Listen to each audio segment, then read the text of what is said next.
الشيطان الرجيم بسم الله الرحمن الرحيم تبارك الذي بيده الملك وهو على كل شيء قدير الذي خلق الموت والحياة ليبلوكم أيكم أحسن عملا وهو العزيز الغفور۔ شروع اللہ کے نام سے جو بڑا مہربان نہایت رحم کرنے والا ہے۔ انتہائی بڑائی والی ہے وہ ذات کہ جس کے قبضے میں بادشاہت ہے اور وہ ہر چیز پر قادر ہے۔ وہ وہی ذات ہے کہ جس نے موت اور حیات کو پیدا کیا تاکہ تم کو آزمائے کہ کون اچھے عمل کرتا ہے، اور وہ زبردست بخشنے والا ہے۔ یہ 29واں پارہ یہیں سے شروع ہوتا ہے، اور یہ پہلی سورت 29ویں پارے کی جس کا نام سورہ ملک ہے، اور اسی سورت کو تبارک الذی کے ذریعے سے بھی یاد کرتے ہیں، اس کو تبارک الذی بھی کہتے ہیں۔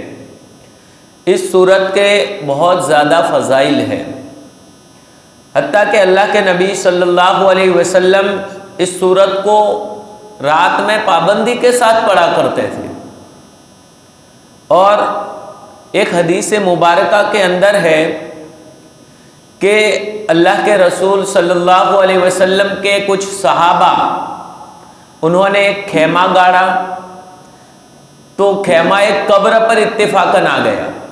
وہاں قبر تھی اور قبر کے اوپر پتہ نہیں تھا کہ قبر ہے، اور انہوں نے خیمہ گاڑ دیا۔ تو رات کو دیکھا کہ اندر سے آواز آ رہی ہے، کوئی قبر میں سے تبارک الذی بیدہ الملک پڑھ رہا ہے، اور صحابہ کے سامنے جب ایسا کوئی واقعہ پیش آتا تو فوراً اللہ کے نبی صلی اللہ علیہ وسلم کے پاس پہنچ جاتے۔ اے اللہ کے رسول صلی اللہ علیہ وسلم، آج عجیب واقعہ پیش آیا، آج ایسا ہوا۔ اللہ کے رسول صلی اللہ علیہ وسلم نے فرمایا کہ یہ سورت یعنی تبارک الذی، یہ منجیہ نجات دینے والی اور واقعہ یعنی بچانے والی ہے۔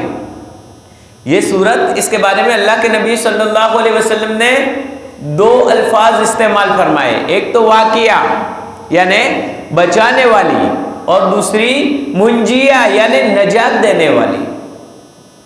گویا یہ سورت قبر کے عذاب سے نجات دینے والی ہے اور تمام عذابات، تمام آفات، بلیات سے بچانے والی ہے۔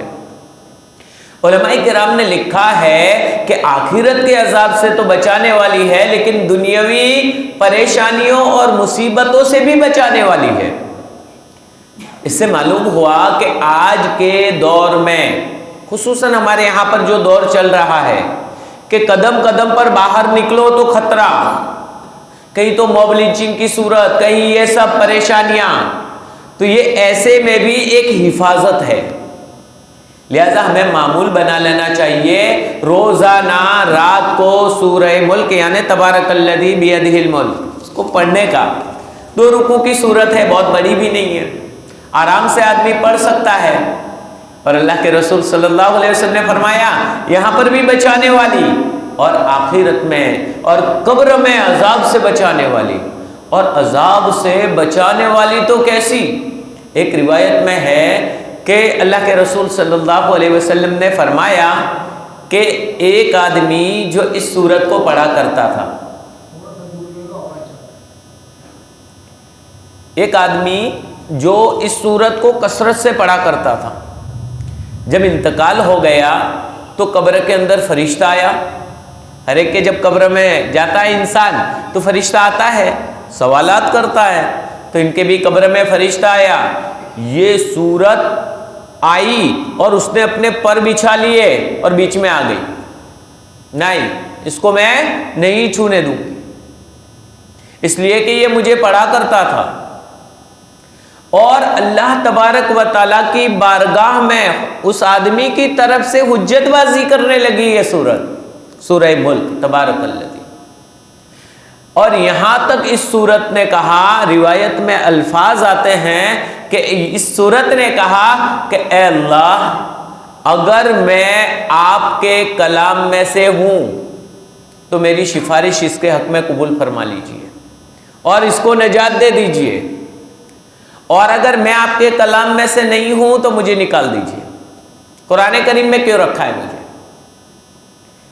اللہ تبارک و تعالیٰ نے اس سورت کی برکت سے اسے بخش دیا، قبر کے عذاب سے حفاظت فرما لی اس سورت نے۔ تو یہ عذابات سے بچانے والی اور دنیا میں بھی پریشانیوں سے بچانے والی اس سورت کو ہمیں پڑھنے کا بہت زیادہ اہتمام کرنا چاہیے۔ اور اس سورت کے اندر پہلی ہی آیت، اسی کے اندر اللہ تبارک و تعالیٰ کی بارے میں 4 چیزوں کو ذکر کیا گیا ہے۔ پہلی آیت جس میں فرمایا بہت بلندیوں والی ہے وہ ذات کہ جس کے قبضے میں ملک ہے اور وہ ہر چیز پر قادر ہے۔ اس سے سب سے پہلی تو یہ بات ثابت ہوئی کہ اس دنیا کا پیدا کرنے والا خدا یہ موجود ہے، اللہ تبارک و تعالیٰ کی ذات موجود ہے، اور دنیا کے اندر یہ سارا نظام جو چل رہا ہے وہ کوئی آٹومیٹک نہیں چل رہا ہے، بلکہ چلانے والی ذات موجود ہے، اور وہی ذات اس کے دنیا کے پورے نظام کو چلاتی ہے۔ تو گویا اللہ تبارک و تعالیٰ کی ذات موجود ہے، یہ پہلی بات تو ثابت ہوئی۔ دوسری بات پہلی ہی آیت سے یہ ثابت ہوتی ہے کہ وہ اللہ رب العالمین کی ذات جو ہے وہ انتہائی بلندیوں والی ہے، انتہائی بڑائی والی ہے۔ اس کے لیے لفظ تبارک کا استعمال فرمایا، تبارک الذی، انتہائی بلندی والی۔ عربی زبان کے الفاظ کو ہمیں سمجھنے کے لیے عربی زبان کو سیکھنا پڑے گا، اس لیے کہ یہ تبارک کا معنی ہم نے تو بلندی والی کر دی، لیکن بلندی میں بھی فرق ہوتا ہے۔ علامہ اسماعیل رحمۃ اللہ علیہ بہت بڑے اللہ کے ولی گزرے ہیں، بزرگ گزرے ہیں، اور عربی کے ماہر تھے۔ تو ان کو 3 الفاظ کی تلاش تھی، ایک تو تبارک اور ایک رقیم جو سورہ کہف میں ہے، اور تیسرا لفظ متاع۔ اللہ تبارک و تعالیٰ نے یہ دنیا کو متاع سے تعبیر کیا کہ یہ دنیا جو ہے وہ متاع ہے، متاع برتنے کی چیز یا سامان، اس طرح سے ترجمہ کر دیتے ہیں۔ لیکن ان تینوں الفاظ کی ان کو تلاش تھی کہ عرب لوگ جو عربی بولنے والے ہیں وہ کس طرح سے ان الفاظ کو استعمال کرتے ہیں۔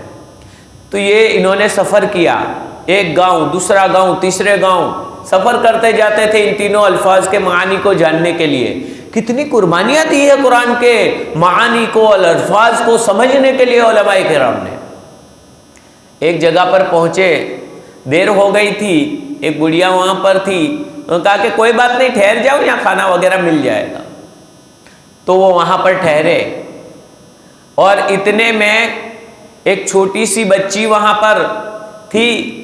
اس بچی نے کہا یا امائے، اے میری والدہ، جاء الرقیم واخذ المتاع وتبارک الجبل، یہ تینوں لفظ استعمال کیے۔ یہ آنے لگے اوہو، اصل میں واقعہ یہ ہوا تھا کہ وہ کچن وغیرہ میں، مکان وغیرہ میں وہ صاف کرنے کا پوچھا رکھتے ہیں نا، پوتا، جس کے ذریعے وہ برتن یہ سب صاف کرتے ہیں گندا، تو وہ کپڑے کا ایک چیتھڑا ٹکڑا وہ ہر ایک کے گھر میں ہوتا ہے، اگر نہیں ہوگا تو گند ہو جائے گا، بدبو پھیل جائے گی، گندگی پھیل جائے گی، اس لیے ہونا تو ضروری، لیکن اس کو ادب احترام سے کوئی رکھتا نہیں ہے، بلکہ کونے میں پھینک دیتا ہے۔ وہ ضروری تو ہے لیکن ضرورت کے بقدر اس کو استعمال کیا جاتا ہے، اس کو بہت زیادہ گلے نہیں لگایا جاتا، بہت زیادہ قدر نہیں کی جاتی۔ اسی طرح دنیا کی حالت ہے، دنیا کے ساز و سامان کی، مال و دولت کی، کہ اس کی ضرورت کے بقدر ہم لیں گے تو صحیح استعمال کرنا پڑتا ہے، اس لیے اس کے بغیر تو چارہ نہیں ہے، لیکن بس اسی طرح سے استعمال کرو، اس کو دل کی گہرائی میں مت بساؤ، اس سے محبت مت کر بیٹھو کہ 24 گھنٹہ اسی کے پیچھے لگ کر اللہ رب العالمین کو بھول جاؤ، پیدا کرنے والے کو بھول جاؤ، انہوں نے جو نبی بھیجے، نبی نے طریقہ بتایا، وہ طریقے کو بھی بھول جاؤ۔ اس طرح سے اس دنیا کے پیچھے لگنے جیسا نہیں ہے، یہ تو متاع ہے، چیتڑا ہے، اس کی کوئی قدر نہیں ہوتی۔ تو گویا ایک تو یہ بتلا دیا۔ جاء الرقیم، رقیم کتے کو کہا جاتا ہے، اصحاب کہف کے ساتھ تھا کتا، تو وہاں رقیم، تو وہ لفظ بھی ان کو مل گیا کہ رقیم کا لفظ کتے کے لیے، ایک تو کلب کا لفظ کتے کے لیے استعمال ہوتا ہے اور ایک رقیم یہ لفظ بھی استعمال ہوتا ہے، تو وہ پتہ چلا۔ اور تیسرا لفظ وَتَبَارَكَ الْجَبَلُ، تو وہ کتا آیا، وہ چیتھڑا اس نے اٹھایا اور پہاڑ کی طرف چلا گیا، پہاڑ پر چڑھ گیا۔ تو یہ اس نے کہا کہ یا امائے، اے میری والدہ، جاء الرقیم وَأَخَذَ الْمَتَاعَ وَتَبَارَكَ الْجَبَلُ، کہ کتا آیا اور چیتھڑا لیا اور پہاڑ پر چڑھ گیا۔ اب دیکھیے، ایک تو بلندی ہوتی ہے کہ بھائی اتنا بلند اتنا بلند، اور ایک یہ ہے پہاڑ پر چڑھنا۔ تو جب آدمی کہ کوئی بھی پہاڑ پر چڑھتا جاتا ہے تو اور بلندی، پھر اور بلندی، پھر اور بلندی، پھر اور بلندی، یعنی بلندی کی کوئی انتہا ہی نہیں ہے، آگے بڑھتے ہی جاتے، بلند ہوتے ہی جاتے ہیں۔ تو رب کی ذات بھی ایسی بلندی والی ہے، میرا رب، میرا خدا، میرا اللہ اتنا بلندی والا، اتنا بلندی والا کہ انسان پوری زندگی اس کا تقرب حاصل کرتا جائے، اس کی بلندی تک نہیں پہنچ سکتے ہم، اتنا بلندی والا، اس کی بلندی کو ہم سوچ بھی نہیں سکتے، پہنچ بھی نہیں سکتے وہاں، بس انتہائی بلندی والا۔ تو گویا دوسری بات اس آیت مبارکہ سے معلوم ہوئی کہ پہلی بات تو اللہ تبارک و تعالی ہے اور وہ انتہائی بلندی والی ذات ہے، جس کا مقابلہ کوئی نہیں کر سکتا، اس کے برابر کوئی بلندی میں نہیں آ سکتا، انتہائی بلندی والی اس ذات کے ہم ماننے والے ہیں۔ پھر ہمیں گھبرانے کی، بزدل بننے کی، حالات سے پریشان ہونے کی کوئی ضرورت نہیں ہے۔ وہ رب، بس اسی کو منا لو، اسی کو راضی کر لو، وہ راضی ہو گیا تو پھر کسی چیز کی ضرورت نہیں ہے ہمیں، بس اس کو راضی کرنے کی ضرورت ہے۔ ہم نے اسے ناراض کیا ہے، اس لیے در بدر ہمیں ٹھوکریں کھانی پڑتی ہے، یہ ہمارا قصور ہے، ہم نے اس کو ناراض کر دیا۔ ہمارے پاس اس ذات کا کلام ہے، اس ذات کا نام ہے، اس ذات کی پہچان ہے جو اتنی بلندی والی ہے۔ اور تیسری صفت یہاں پر ذکر کی، تبارک الذی بیدہ الملک، سلطنت اور حکومت بھی اسی کی ہے، اور یہ کسی ملک کا بادشاہ نہیں ہے، کسی ایک علاقے کا بادشاہ نہیں ہے، کسی ایک جگہ کا یا پوری دنیا کا خالی بادشاہ نہیں، ارے دنیا کا بھی بادشاہ، ساتوں آسمانوں کا بھی بادشاہ، ساتوں زمینوں کا بھی بادشاہ، اور دنیا کا بھی بادشاہ، آخرت کا بھی بادشاہ، ہر جگہ اس کی حکمرانی، اس کی حکومت اور بادشاہت چلتی ہے، وہ ذات ہے۔ تو گویا اللہ تبارک و تعالی موجود بھی ہے، بلندی والے بھی ہے، اور ان کی حکومت اور بادشاہت ہر چیز پر چلتی ہے۔ جب ہر چیز پر ان کی بادشاہت اور حکومت چلتی ہے تو ان کے ماننے والے کو دوسرے کسی سے ڈرنے کی ضرورت ہی کہاں ہے؟ کسی بھی کی ضرورت نہیں، کسی سے ڈرنے کی ضرورت نہیں، اسی کی بادشاہت چلتی ہے۔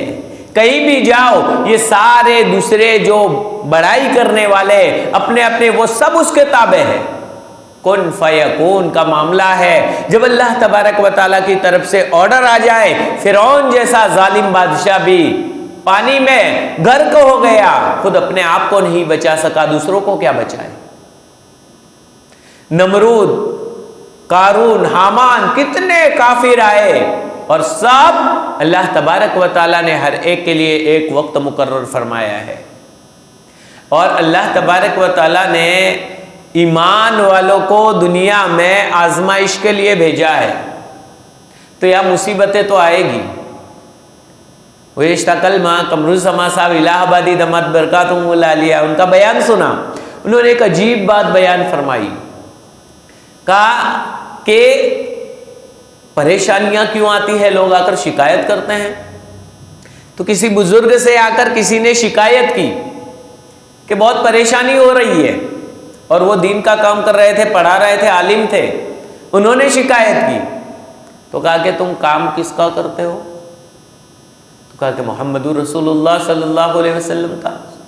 تو کہا مصیبتیں تو آئے گی کیونکہ خود نبی کریم صلی اللہ علیہ وسلم نے پریشانیاں اٹھائی ہیں، حتیٰ کہ مکۃ المکرمہ میں، جب مکۃ المکرمہ میں تھے تو اس وقت تو صرف ایک ہی دشمن، یعنی کافر مشرکین مکہ، ایک ہی دشمن۔